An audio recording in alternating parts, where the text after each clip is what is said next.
Somewhere in the cypress swamps of Louisiana, there exists a sealed archive that the church has never acknowledged. It contains 12 birth certificates, all dated between 1847 and 1852, each bearing the same father's name, a man who is property, not a person. The Vatican received a letter in October 1852 that was immediately classified under the highest level of secrecy, a designation reserved for matters that could shake the very foundations of faith. Witnesses reported that when the Archbishop of New Orleans opened the package containing evidence from the convent of the Sacred Mercy, he wept openly for 3 hours before ordering every document burned. Yet, somehow, fragments survived in private collections and faded journals. The official position remains that the convent simply closed due to financial difficulties, but the 12 nuns who took their vows, they vanished from all church records on the same November night, as if they had never existed at all. Before we delve into the story of the Sacred Mercy Convent and the man whose existence the church tried to erase, subscribe to the Forgotten Liturgy and hit that notification bell. What you are about to hear has never been told in full,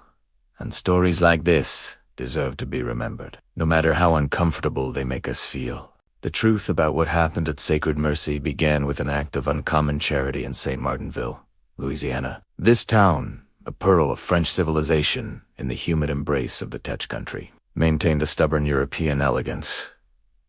Despite the heat, 3 miles north of town, accessible only by a narrow shell road, stood the Convent of the Sacred Mercy. The building, erected in 1838 by the wealthy widow Madame Celeste, was intended to house a community of teaching sisters who would educate the daughters of planters and offer instruction to slave children on Sundays. The structure itself was built in the West Indies style, complete with wide galleries and French windows. The grounds included 12 acres of gardens, a cemetery, and, hidden behind a screen of live oaks draped in Spanish moss, the quarters for the 3 slaves who maintained the property. By 1845, the convent housed exactly 12 sisters, all under 35, all from respectable French and Creole families. They followed the ancient rhythm of canonical hours under the supervision of Mother Superior Therese Barron, a woman of steely faith. The 3 slaves who served the convent were an elderly cook named Hila, her daughter Margot, who did the washing, and a young man purchased in March 1845 for the heavy work, maintenance, wood chopping, and ditch clearing. His name was Ma. He was 22 years old, of unusually light complexion, standing 6 feet tall with a kind of quiet intelligence that made some white men nervous. The convent paid $650 for him, the bill of sale describing him as a likely Negro man, healthy in body, sound of limb, skilled in carpentry and garden work, of docile temperament. What the bill of sale did not mention was that Matthias could read, a dangerous skill he'd acquired secretly. It did not mention the scars on his back from a whipping he received for the crime of asking permission to visit his sister. Matthias's value resided not in his person, but in his muscles, youth, and projected years of productive labor. The sisters treated him with the distant benevolence their faith prescribed, issuing instructions through Mother Superior Therese, who conveyed them with crisp efficiency. Matthias was expected to make himself invisible, performing labor miracles without demanding recognition, a ghost in every practical sense. This arrangement worked smoothly for 8 months. The first indication that the convent's careful equilibrium had shifted came not from within the walls, but from the observations of Monsieur Laurent Guidry, whose plantation bordered the property. In late April 1846, Guidry noticed that Sister Marie Therese had grown noticeably stouter. By August, he mentioned to his wife Deline that 4, perhaps 5, sisters showed similar changes. Deline, horrified, dismissed it as a swelling sickness and forbade him from speaking of the blasphemous suggestion. Guidry, however, confessed his concerns to Father Dominique Roussel, the parish priest, framing it as a matter of potential illness. The 73-year-old priest, partially deaf, conveniently interpreted the disturbing information in the most benign light, assuring Guidry that prayer would address whatever minor ailments afflicted the sisters. He did not visit or investigate, choosing willful blindness. By October 1846, the truth could no longer be contained. Sister Genevieve went into labor 3 weeks early. Her terrified cries could be heard across the gardens. Hella, the elderly enslaved cook, was summoned and found Sister Genevieve surrounded by 5 other sisters whose swollen bellies confirmed this was not an isolated incident. The baby, a girl, was born just after midnight, light-skinned, but unmistakably of mixed race. Bearing Machisse's high cheekbones, by Christmas 1846, 6 babies had been born. 4 girls and 2 boys, all healthy, all bearing undeniable evidence of their parentage. No doctor or priest was summoned. The babies were wrapped in blankets cut from old altar cloths and tended by sisters whose theological training was useless against the practical realities of infant care. The convent, a place of ordered devotion, transformed into a strange hybrid of monastery and nursery. Through it all, Matisse continued his work. His face, a careful blank that revealed nothing of his understanding of the catastrophe unfolding around him. Mother Superior Therese understood that the situation demanded action. She summoned Matthias to her office in January 1847, the first time she had spoken to him directly. She spoke of sacrilege of the highest order. Matthias said nothing. He knew that the truth that he was property and had not initiated what had happened would make no difference. 6 children have been born, she continued. 6 more are expected before summer. She explained the gravity. The church cannot know of this. The convent would be closed, the sisters defrocked, and the church's moral authority dealt a devastating blow. You are simultaneously the instrument of our ruin and the only witness whose testimony must never be heard. The Mother Superior's solution was as pragmatic as it was cruel. Matthias could not be sold, lest the buyer learn why. He would remain on the property, but would be moved to a small cabin deep in the cypress grove where the chapel bells barely reached. He would perform his work only at night or in the early morning hours, becoming even more of a ghost than he had been before, ensuring the sisters' shame remained hidden. Matthias, now a phantom whose labor sustained the community. Lived, in complete isolation in the cypress grove, a constant reminder of the shame. Meanwhile, the 12 babies presented an enduring problem. They could not remain, yet Catholic doctrine forbade their disposal. Over the next 18 months, as the remaining 6 sisters delivered their children, Mother Superior Therese quietly arranged for all 12 children to be placed with families in distant parishes, New Orleans, Batandrou, Mobile. Money changed hands, along with various invented histories of orphans and illegitimate offspring, all to ensure the children would be raised as good Catholics and, if possible, passed into white society. By August 1848, all 12 had been born and removed. Superficially, the convent returned to its routine. The offices were prayed, the girls were taught, but something fundamental had broken. The vow of silence became an unbearable psychological burden. They could not speak of the secret, not even in prayer. The weight of the unspeakable pressed down on them. Sister Genevieve suffered crippling headaches. Sister Marie Claire dangerously stopped eating, and Sister Therese Maline scratched her arms until they bled. Matthias, in his total solitude, went days without speaking, wondering if God had cursed him or saved him. The letter that would eventually reach the Vatican was written not by the Mother Superior, but by Sister Jean-Baptiste, the most intellectual and tormented of the sisters. In the spring of 1850, she began writing an account in her cell, not in French, but in Latin, the universal language of the Church, because she intended it for Rome itself. Her account was remarkable for its precision and unflinching honesty. She described Matthias not as a demon, but as an instrument of providence, or perhaps of our own collective madness, traced the spiritual deterioration that led 12 women who had vowed perpetual chastity to violate those vows systematically over nearly 3 years. It had begun with Sister Marie Therese, assigned to the kitchen gardens. She worked in proximity to Matthias throughout 1845. Sister Jean-Baptiste struggled to articulate the shift, but wrote that Sister Marie Therese began to see Matthias not as property, but as a persona man who spoke gently to plants and freed a trapped bird with hands so gentle they revealed an interior life. The actual seduction, if that word could apply to an encounter where an enslaved man had no option but compliance, occurred in the tool shed on an August afternoon. Sister Jean-Baptiste described it in clinical terms, but the essential fact was clear. Sister Marie Therese had initiated physical contact, and Matthias complied. What happened next was not mass hysteria, but something more subtle and damning. Sister Marie Therese confessed to Sister Angelique seeking comfort. But confession between sisters offered no formal absolution, only the shocking intimacy of shared transgression. Sister Angelique, consumed by an irresistible curiosity, sought out Matthias herself within a month. The pattern, once established, replicated itself with the inexorable logic of a plague spreading through a closed population. Each confession, rather than creating a bulwark against sin, seemed to normalize what had happened, making it less unthinkable. By the winter of 1845, 8 of the 12 sisters had broken their vows of chastity with the same man, and by the following spring, all 12 had followed. Sister Jean Baptiste's account, written in Latin, struggled to explain the collective psychology.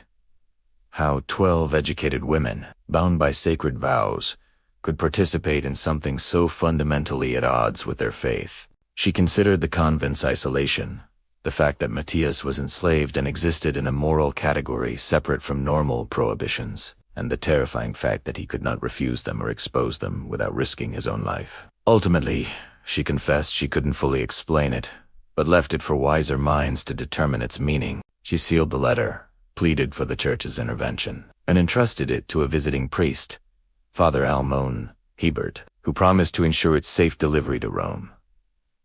What Sister Jean Baptiste did not know was that Father Hebert never sent the letter. Instead, he summoned Archbishop Henry Marie, Lauren of New Orleans.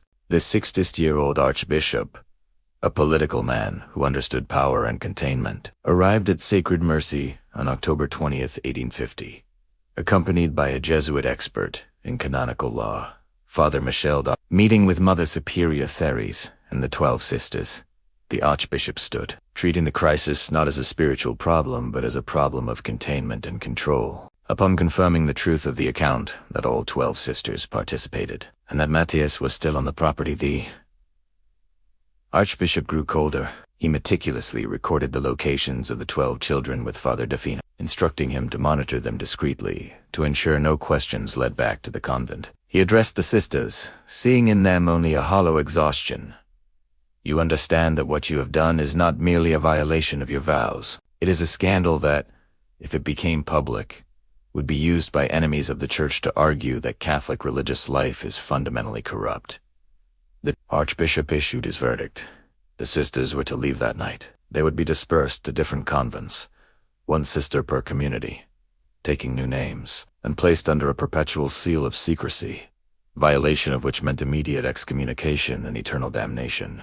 They would spend the remainder of their lives in prayer and penance, but apart and in silence. When Mother Superior Therese asked, "And what of Matthias?"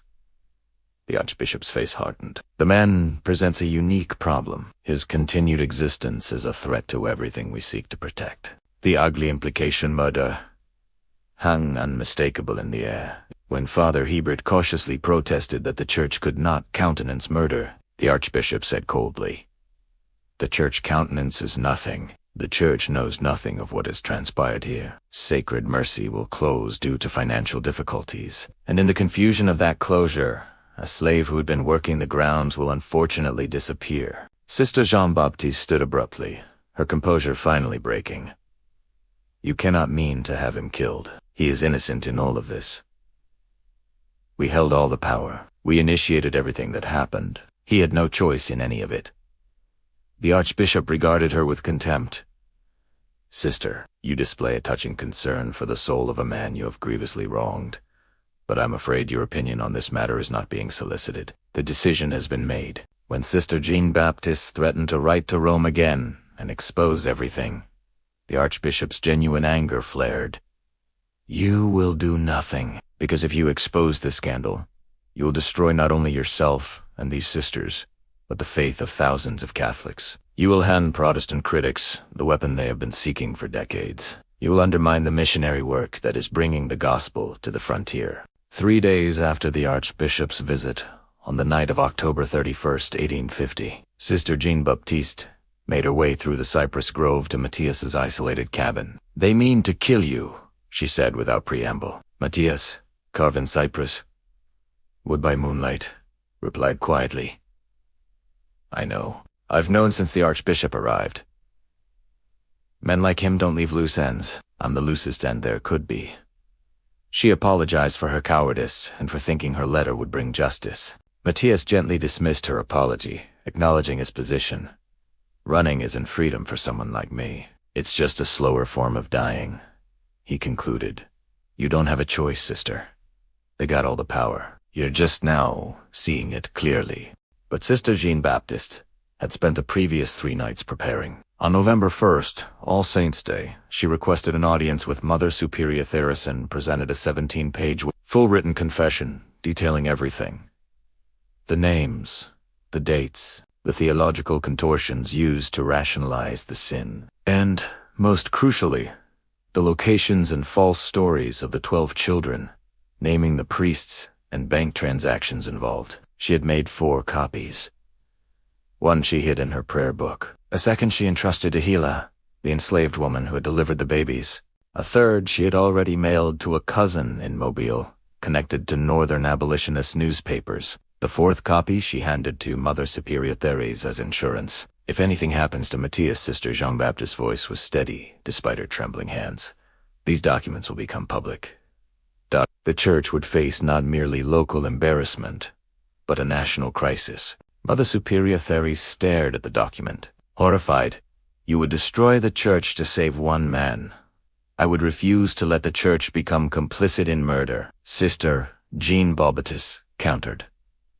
If we add murder to our sins, we become something far worse than hypocrites. We become murderers, and I will not carry that sin to my grave. She challenged the Mother Superior. Then let him explain to the Catholic faithful how 12 consecrated religious became pregnant by the same enslaved man and why the church's solution was to eliminate the only truly innocent party in the entire affair. What followed was 5 days of secretive, explosive negotiation between the Mother Superior and the Archbishop. The Archbishop raged, threatening excommunication and ruin, but his cold calculation recognized the weakness of his position. The Protestant press and the abolition movement were ready to seize on any scandal. The details of 12 nuns impregnated by one enslaved man and the subsequent murder of that man by church order was a weapon too devastating to risk releasing. The Archbishop, following the counsel of his advisors, weighed the mathematics of power and scandal. He realized that premeditated murder to protect the church's reputation would be indefensible. On November 5, 1850, a compromise was reached. Summoned to the chapter house, Sister Jean-Baptiste faced the Archbishop. He coldly accused her of using threats and blackmail. She quietly replied that these were the actions of a woman who had violated her vows so completely that one more sin in service of justice seems a small price to pay. The Archbishop laid out the terms. Matthias would be he would receive freedom papers, money, and letters of introduction to Catholic communities in the North, and be allowed to leave Louisiana unmolested. In exchange, Sister Jean-Baptiste would surrender 3 of the 4 copies of her confession, with the 4th remaining with her cousin, only as insurance. Sister Jean-Baptiste accepted, adding one condition. She must speak with Matthias once in the chapel to receive his consent, ensuring he left freely. The Archbishop conceded.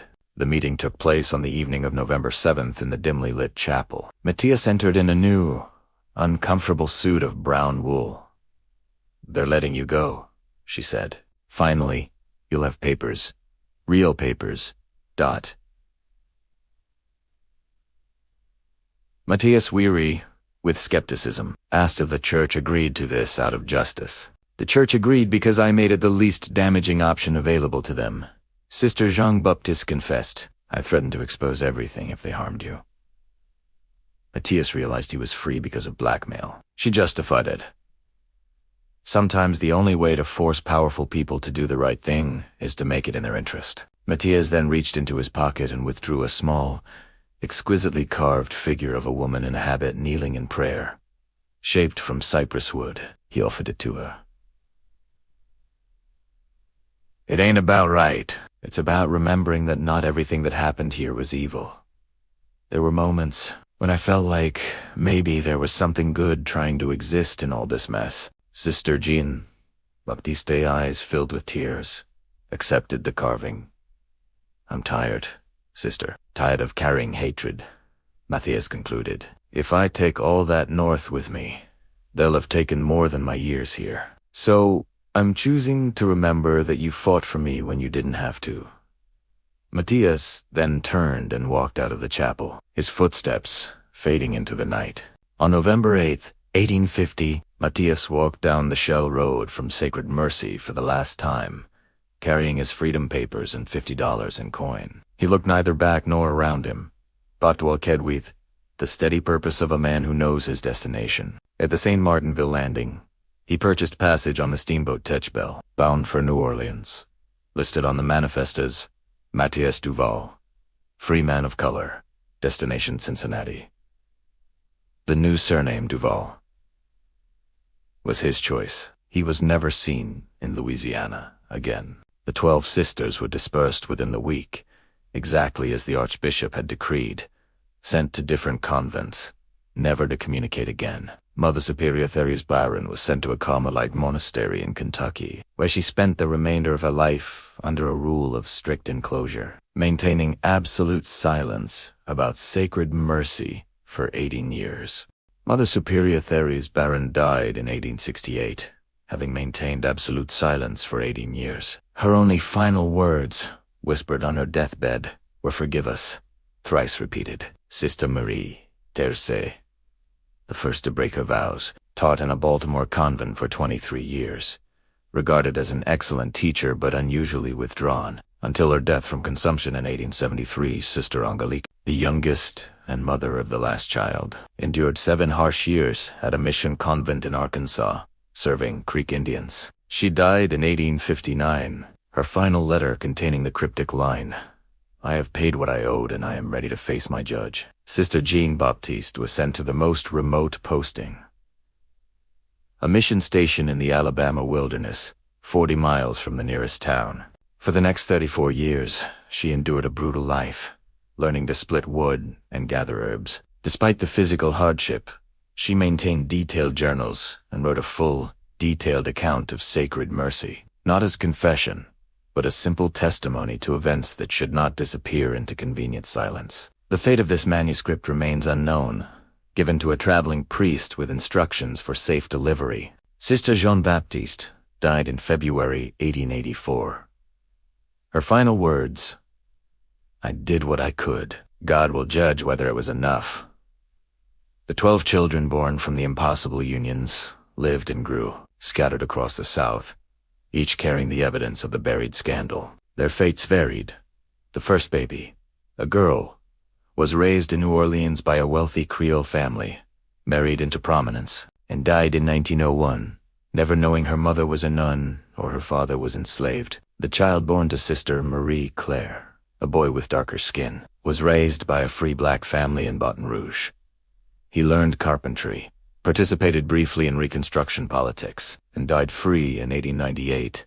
Surrounded by family, the last child, a boy, was placed in Natchez, moved to Texas, fought in the Confederate Army, conscripted due to his ambiguous racial status, survived the war, and disappeared into the anonymity of the West.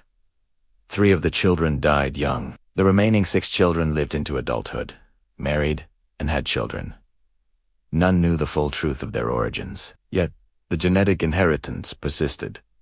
Light eyes, straight hair, an unexpected height appearing inexplicably in subsequent generations, inexplicable quirks that families noted and forgot. The fate of Matthias himself became clearer through scattered evidence. Hila, the elderly enslaved woman, freed as a condition of Sister Jean Baptiste's negotiation, maintained contact with the free black community in New Orleans. She eventually heard news that Matthias reached Cincinnati safely, found work as a carpenter, and started a family. Circumstantial evidence confirms this.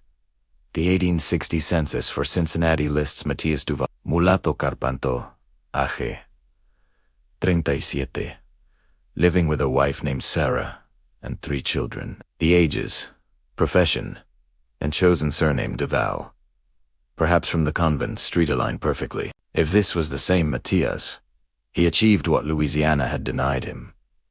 A family that bore his name, children born free, and work he was paid for. He would have lived to see the Civil War and the end of slavery, serving on committees in his parish to assist formerly. enslaved people who had fled north, achieving status as a man where he was once only property. The fragments of evidence from Cincinnati 1875 marriage record for his daughter, Marie Duval, and the 1884 death certificate suggest that Matthias Duval, mulatto carpenter, lived a quiet, productive life, achieving the anonymity necessary to build something permanent. He died in the winter of 1884 at the age of 61, the same year as Sister Jean Baptiste, survived by a wife, 3 children, and 7 grandchildren. The Cincinnati Gazette described him as a respected craftsman with no mention of Louisiana or Sacred Mercy. As far as the North knew, he was simply a freed man who had made good a testament to survival, if not to justice. The Sacred Mercy convent building was sold in 1855 and converted into a sugar mill. It burned to the ground in 1867 during the chaos of Reconstruction. The cause listed as unknown origin,